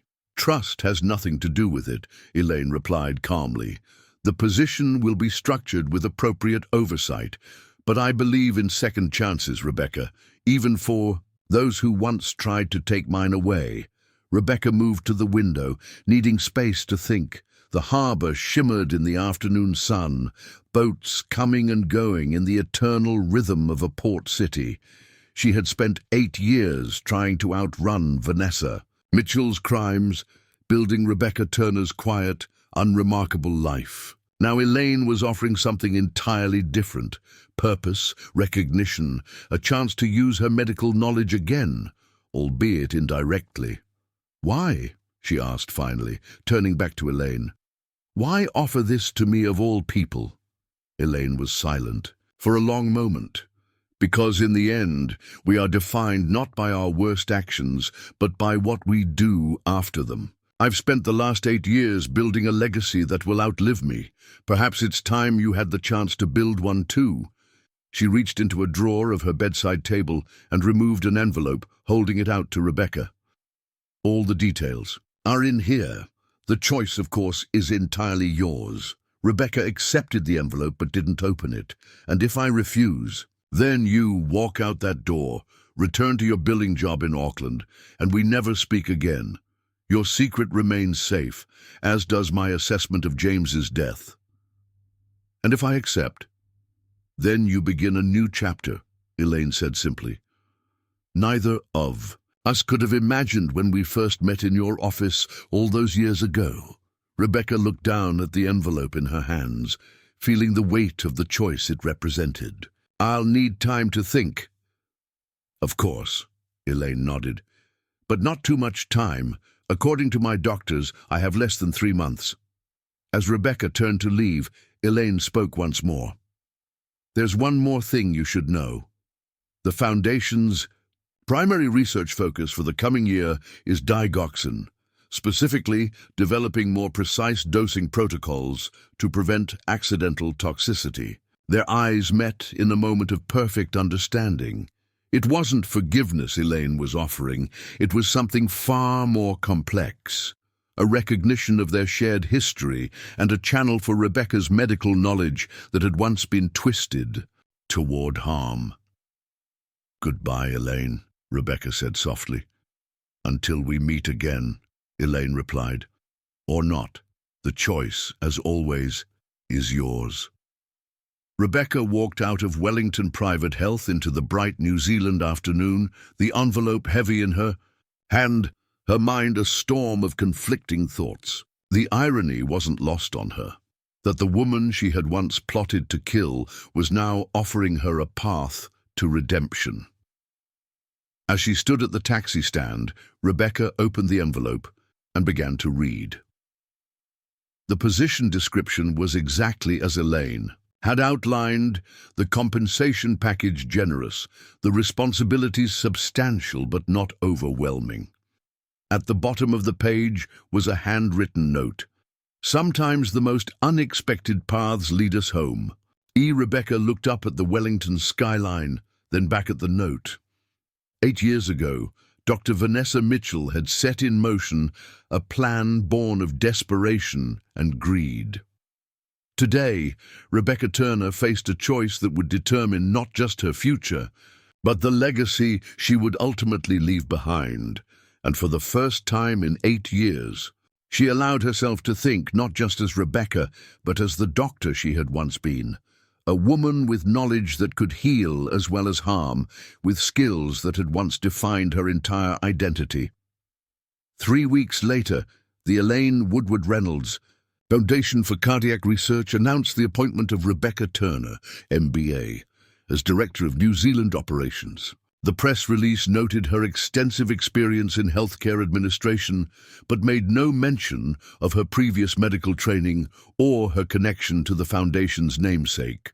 Some secrets, it seemed, would remain buried. But from their ashes, something new could still grow, not forgiveness or absolution, but perhaps something equally valuable: purpose. Elaine died 6 weeks after their meeting, leaving her foundation in the hands of a board she had carefully selected, with Rebecca managing the daily operations of the New Zealand branch. At the memorial service in Wellington, Rebecca stood at the back, anonymous among the dignitaries and healthcare professionals who had come to honor Elaine's philanthropy. As she listened to the eulogies extolling Elaine's generosity and vision, Rebecca reflected on the twisted path that had led them both to this moment. 2 women forever linked by a man who had underestimated them both, each finding her own way forward from the wreckage he had left behind. In her office at the Foundation headquarters, Rebecca kept a small framed quotation on her desk. Words attributed to Hippocrates, but with meaning only she fully understood in her particular context. For where there is love of humanity, there is also love of the art of medicine. The journey from Dr. Vanessa Mitchell to Rebecca Turner had been long and painful, but perhaps in this unexpected final chapter, she had found her way back to the core of what had once drawn her to medicine. Not prestige or power, but the fundamental desire to heal. And in that, ironically, she had Elaine Woodward to thank. 5 years had passed since Elaine Woodward Reynolds' memorial service. The Wellington branch of her Cardiac Research Foundation had flourished under Rebecca Turner's leadership, growing from a modest operation into one of the most respected cardiovascular research centers in the Southern Hemisphere. Their groundbreaking work on digoxin dosing protocols had saved countless lives and earned international recognition in the medical community. On a crisp autumn morning, Rebecca stood at her office window overlooking Wellington Harbour, a cup of tea warming her hands. At 53, she had settled comfortably into middle age, her brown hair now streaked with silver that she made no attempt to conceal. The years in New Zealand had softened the sharp edges of her personality, though her natural intensity remained channeled into her work. A knock at her door interrupted her reverie. "Ms. Turner, Dr. Lawson is here to see you." Rebecca turned to her assistant with a smile. "Send her in, please." Dr. Emma Lawson was the Foundation's newest hire, a brilliant young cardiologist recruited from Johns Hopkins, ironically, Rebecca's own alma mater, though that connection remained her closely guarded secret. Emma entered with the confident stride of someone who knew her worth but lacked the arrogance that often accompanied such talent. "Good morning," Rebecca greeted her. "How was your first week?" "Challenging in the best way," Emma replied, taking the seat Rebecca indicated. "I've been reviewing the prototype for the digoxin monitoring device. It's truly revolutionary." Rebecca nodded, taking her own seat behind the desk. "That's why we hired you. Your work on drug interaction monitoring systems made you the perfect fit for this phase of development." "I appreciate the opportunity," Emma said, setting a folder on the desk. Though I must admit I'm curious why the Foundation has such a specific focus on digoxin. It's not exactly the most commonly prescribed cardiac medication these days. Rebecca kept her expression neutral as she reached for the folder. Mrs. Woodward Reynolds had a personal interest in the drug. She took it for many years to manage her own cardiac condition. It wasn't a lie, but it wasn't the full truth either, a distinction Rebecca had become adept at navigating in her new life. Of course, Emma nodded. I've been reading about her. Fascinating woman. Started the Foundation after her first husband died of a heart attack, then expanded it dramatically after her second husband's death from cancer. She was dedicated to making something meaningful from personal tragedy, Rebecca agreed. Now, tell me about these results. As they discussed the clinical trials, Rebecca felt the familiar tension in her shoulders whenever conversation veered too close to the past. She had told no one in New Zealand about her previous life as Dr. Vanessa Mitchell.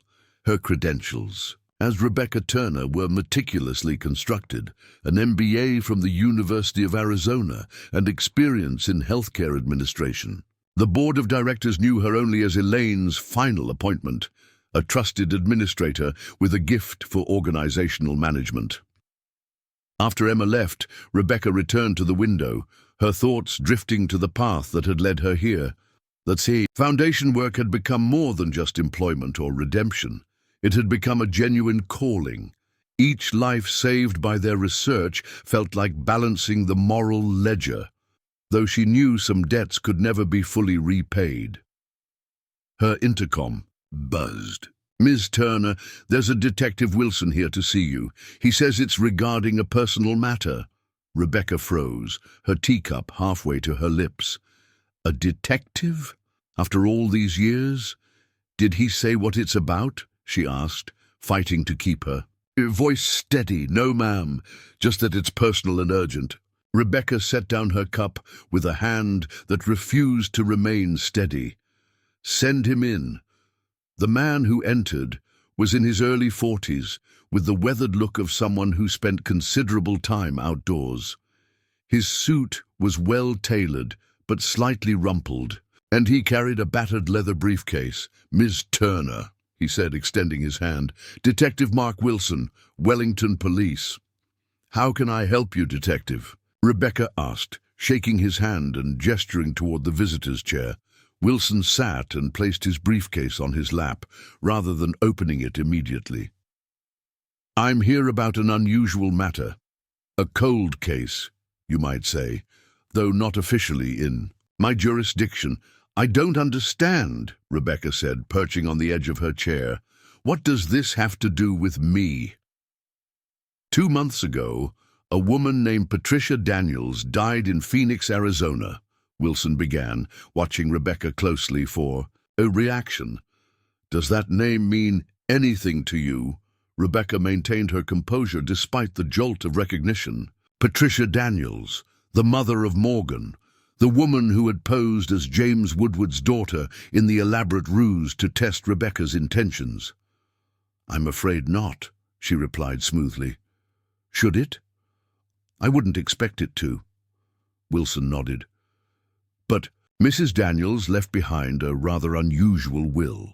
Among her possessions was a sealed envelope to be delivered to the woman who calls herself Rebecca Turner at the Woodward Reynolds Foundation in Wellington, New Zealand.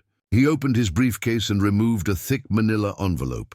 Since this appeared to be part of a legal will execution, the Arizona authorities contacted us to assist with delivery.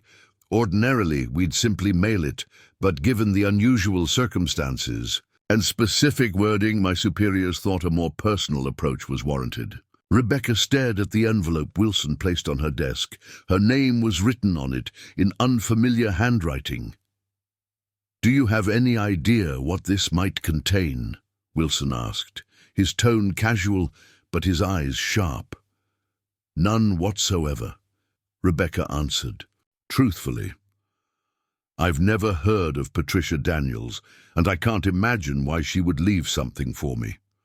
Wilson nodded, seemingly satisfied. In that case, my job is done. If you do find anything concerning there, I've included my card. After the detective left, Rebecca sat motionless, staring at the envelope as if it might explode. 5 minutes passed before she finally reached for it with trembling fingers. Inside was a smaller envelope and a flash drive. The envelope contained a handwritten letter to the woman who calls herself Rebecca Turner. By the time you read this, I will be gone. Pancreatic cancer. Apparently, it runs in our family. My daughter Morgan died of it 2 years ago, which might be news to you since your paths crossed only briefly. I'm writing because my daughter shared with me the strange job she once took, posing as the illegitimate daughter of a wealthy man to test a former doctor living under a new identity. At the time, it seemed like just another acting gig to her, though a peculiar one. The woman who hired her, Elaine Woodward Reynolds, paid extremely well for discretion. After Morgan's death, I found a journal among her possessions where she'd recorded her impressions of various acting jobs. Her notes about you were extensive and unusually thoughtful. She wrote that while you had clearly done something terrible in your past, she sensed genuine remorse and a desire to rebuild your life honorably. My daughter was an excellent judge of character, even when playing one herself. The flash drive contains something I believe belongs to you. Files Morgan secretly copied from Elaine Woodward Reynolds' personal computer during their planning sessions. Morgan never shared these with me during her lifetime. I discovered them after her death, encrypted among her digital possessions. I don't know who you were before becoming Rebecca Turner, and I don't need to know. But whatever is on this drive seemed important enough for Morgan to risk stealing it, yet she never used it against you or Elaine. That tells me it matters, perhaps more than you know. Morgan believed in second chances. So do I. May whatever is on this drive bring you peace rather than pain. Patricia Daniels. Rebecca set the letter down and stared at the flash drive. Should she destroy it without looking? The past had finally settled into a manageable shape. Did she really want to risk disturbing it? Curiosity, always her blessing and curse, won out. She inserted the drive into her computer and found a single encrypted folder. The password prompt stared back at her. She tried Morgan, then Daniels, then Woodward, all without success. On an impulse, she typed second chances. The folder opened. Inside were dozens of files, most of them financial records tracking the complex web of James Woodward's assets, before and after his death. But what caught Rebecca's attention was a video file labeled simply, James Confession, Heart. Pounding, she clicked play. The video showed James Woodward sitting at his desk in what appeared to be his Cayman Islands villa. He looked disheveled, eyes bloodshot, a tumbler of amber liquid beside him. The timestamp showed it was recorded the night before his death. "If you're watching this, Elaine," he began, his speech slightly slurred, "then your little spy in my household has done her job. I always knew you'd have someone watching me, just as I had people watching you." He took a drink, grimacing at the burn. "I found it today. The other bottle. The one your precious Dr. Mitchell prepared for me. Hidden. In my own desk, can you believe it? The arrogance." James leaned toward the camera, his expression darkening. "But what you don't know, what you've never known, is that I recognized the game from the beginning. The minute that ambitious little doctor started asking about your heart condition, I knew exactly who she was and what she wanted." Rebecca's breath caught in her throat. "You think I didn't research her before allowing her to treat you?" James laughed bitterly. Top of her class at Johns Hopkins, decorated research fellow, rising star in cardiology, and drowning in debt after her divorce. The perfect mark. He refilled his glass from a decanter just visible at the edge of the frame. "I knew she'd try. Something, eventually. That's why I recorded everything, why I had the bottle analyzed.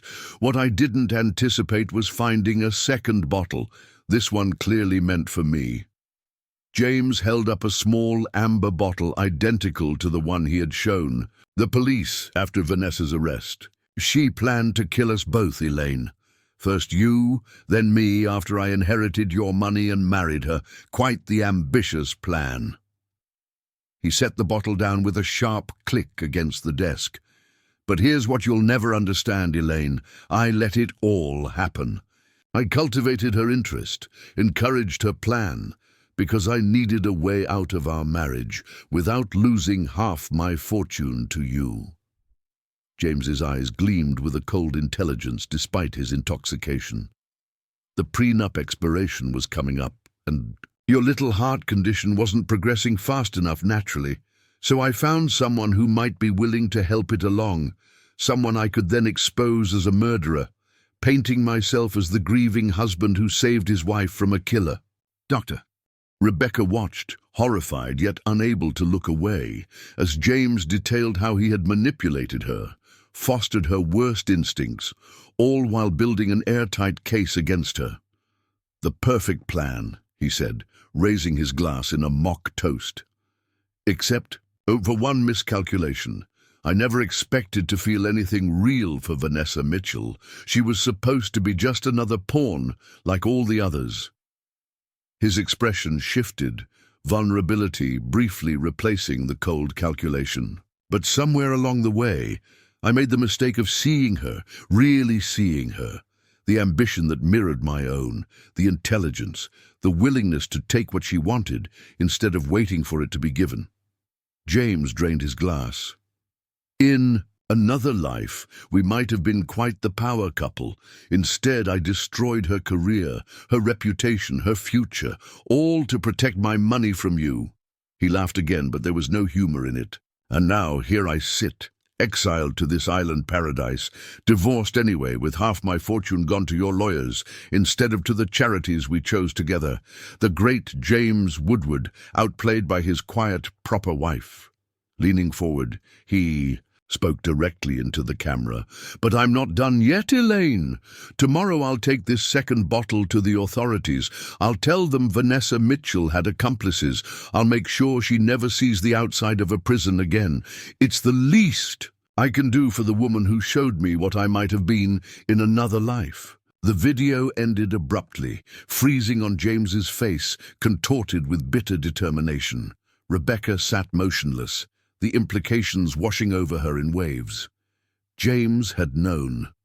From the very beginning, he had recognized her intentions and manipulated her into becoming the monster he needed her to be for his own purposes.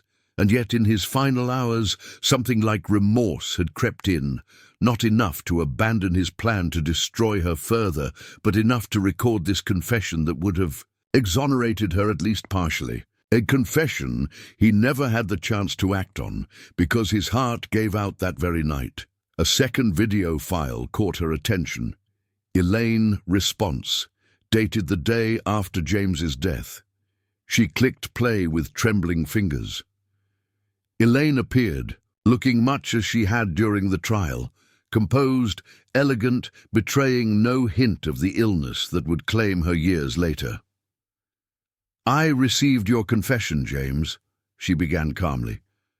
Your housekeeper was more loyal to me than to you, as it turns out. Money has that effect on people, as you well know. Elaine's expression remained impassive, but her eyes burned with a cold fire. What you never understood about me, about us, was that I didn't marry you for your money. I married you because I thought you were exceptional, different from the others. I believed in you, in your vision, in what we could build together. She sighed, a flicker of genuine sadness crossing her features. You're right that I changed after my diagnosis, but not in the way you thought. I didn't withdraw from you because I was ill. I withdrew because I finally saw you clearly. The manipulations, the lies, the calculated cruelty disguised as business acumen.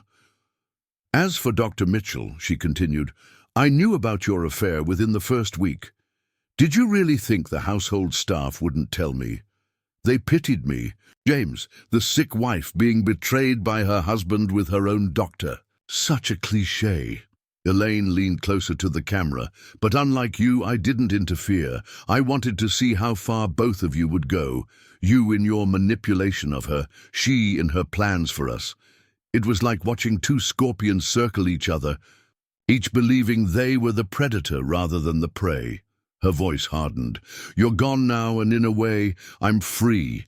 Free to use the fortune you tried so desperately to keep from me, to actually make a difference in the world. Your money will fund research that saves lives, James. Perhaps that's a better legacy than you deserve. The video ended, leaving Rebecca staring at her reflection on the black screen. The two people who had shaped the course of her life so dramatically had been playing a game far more complex than she had ever imagined. And she, the brilliant cardiologist, had been merely a pawn in their marital chess match. Yet here she sat, 5 years after Elaine's death, directing the foundation that bore both their names, using her medical knowledge, albeit indirectly, to advance cardiac care, living a life neither James nor Elaine could have foreseen for her, neither triumphant in wealth nor destroyed in prison, but somewhere in the complex middle ground where most of humanity resided. Rebecca ejected the flash drive and held it in her palm, considering. These videos could reopen old wounds, raise new questions about James's death and Elaine's involvement. They might even provide grounds for her to challenge her conviction, though the statute of limitations on some charges had expired. But to what end? Her life as Vanessa Mitchell was over. Rebecca Turner had built something meaningful from the ashes of that former existence. Would justice or revenge be worth dismantling that? After long consideration, Rebecca placed the drive and Patricia Daniels' letter in an envelope, sealed it, and locked it in the bottom drawer of her desk. Perhaps someday the full story would need to be told, but not today. Today, there was work to be done, research to advance, lives to save. As evening settled over Wellington Harbour, Rebecca remained at her desk, reviewing Emma Lawson's promising results. The young doctor's work on digoxin monitoring could prevent thousands of accidental overdoses worldwide. Each life saved would be, in some small way, atonement for the lives Rebecca had once been willing to take. Her phone chimed with a text message from David, the landscape architect she had been dating. For the past year, he was cooking dinner at his place overlooking the harbour and wondered when she might be home. Home. Such a simple word for such a complex concept. Rebecca texted back that she'd be leaving soon, then turned to her window for one last look at the harbour lights reflecting on the water.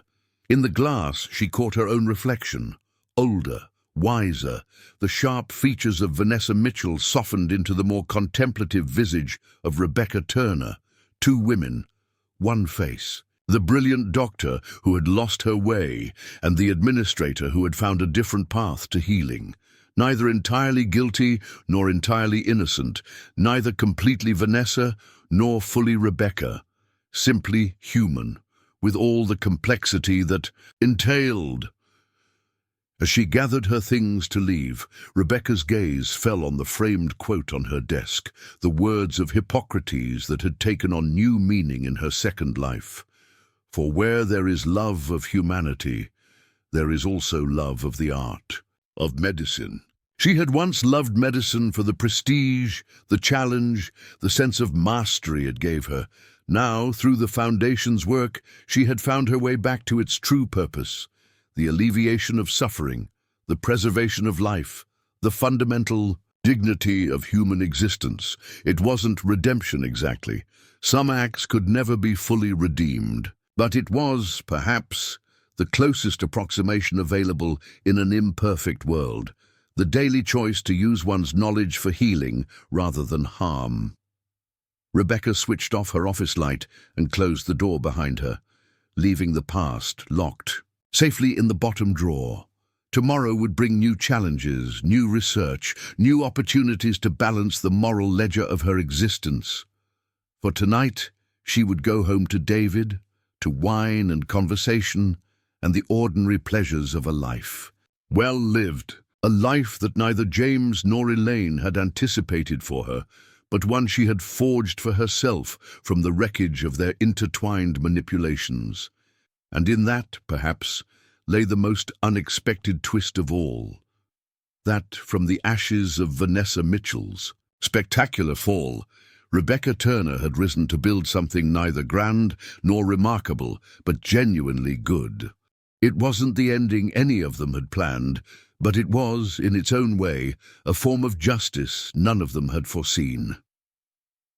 10 years after taking the helm of the Woodward Reynolds Foundation, Rebecca Turner stood on a stage in Auckland, accepting the country's highest humanitarian award for the Foundation's breakthrough work in cardiac care.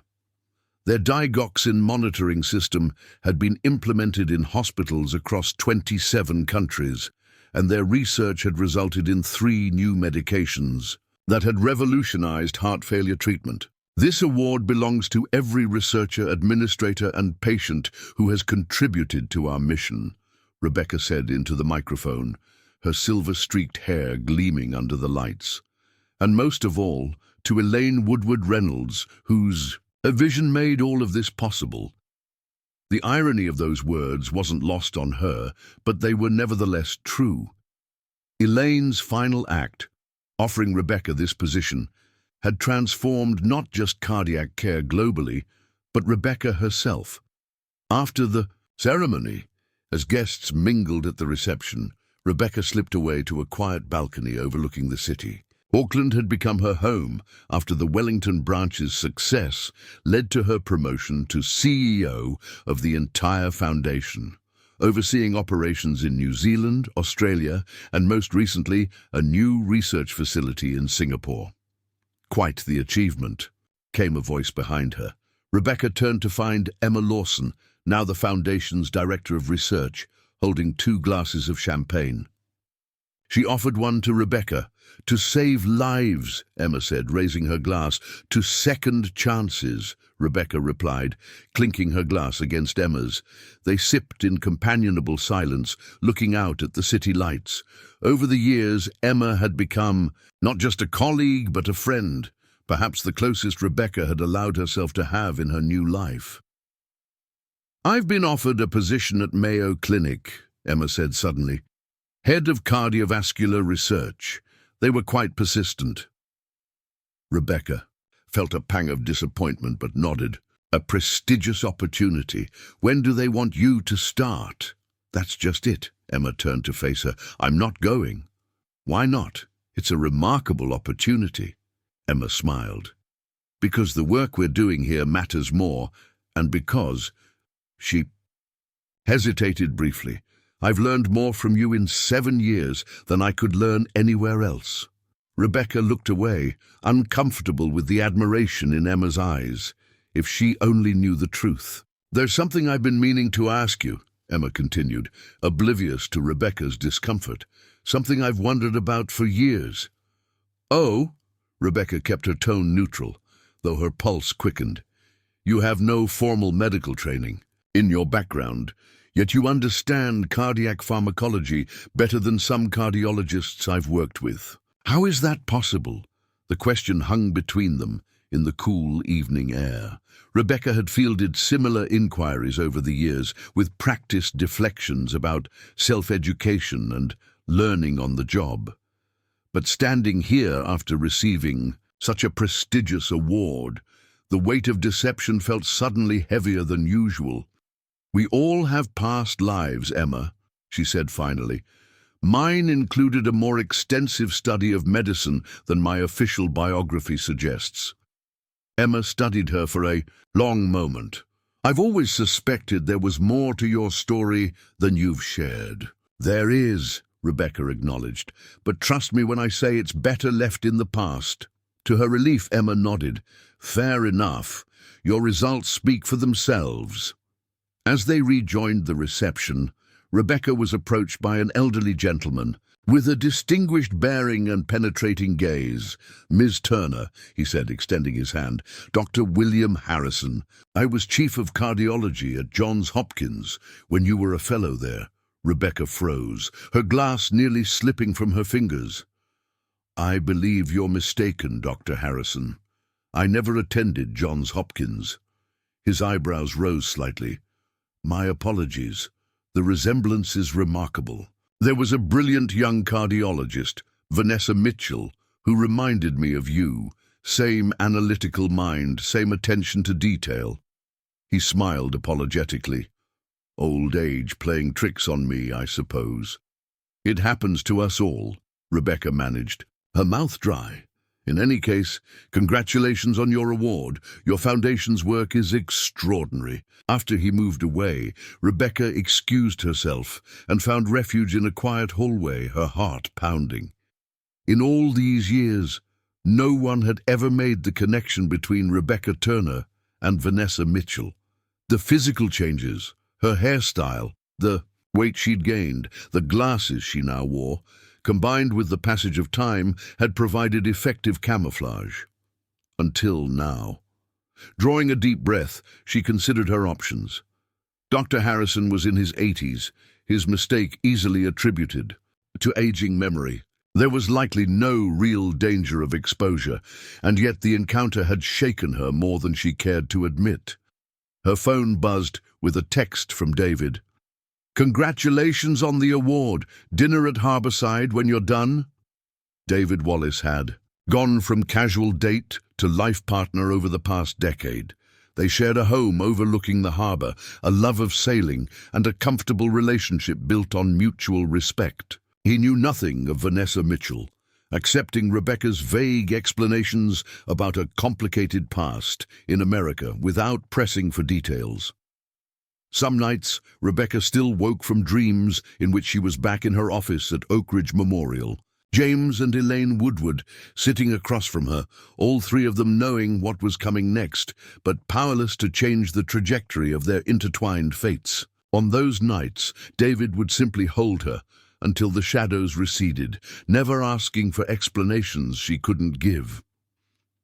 As she texted back her acceptance of the dinner invitation, Rebecca reflected on the strange journey that had brought her here.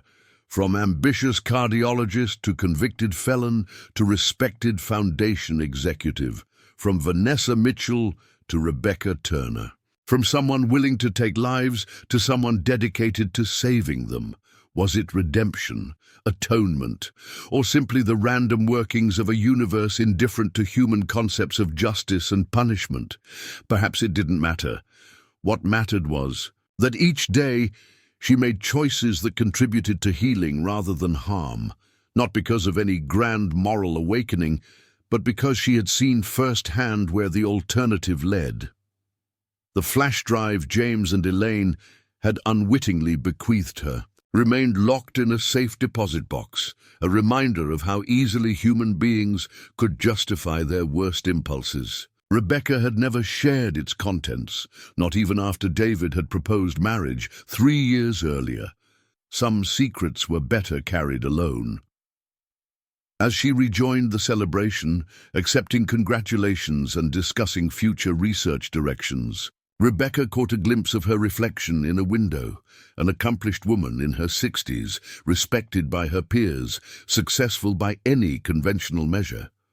Not Vanessa Mitchell.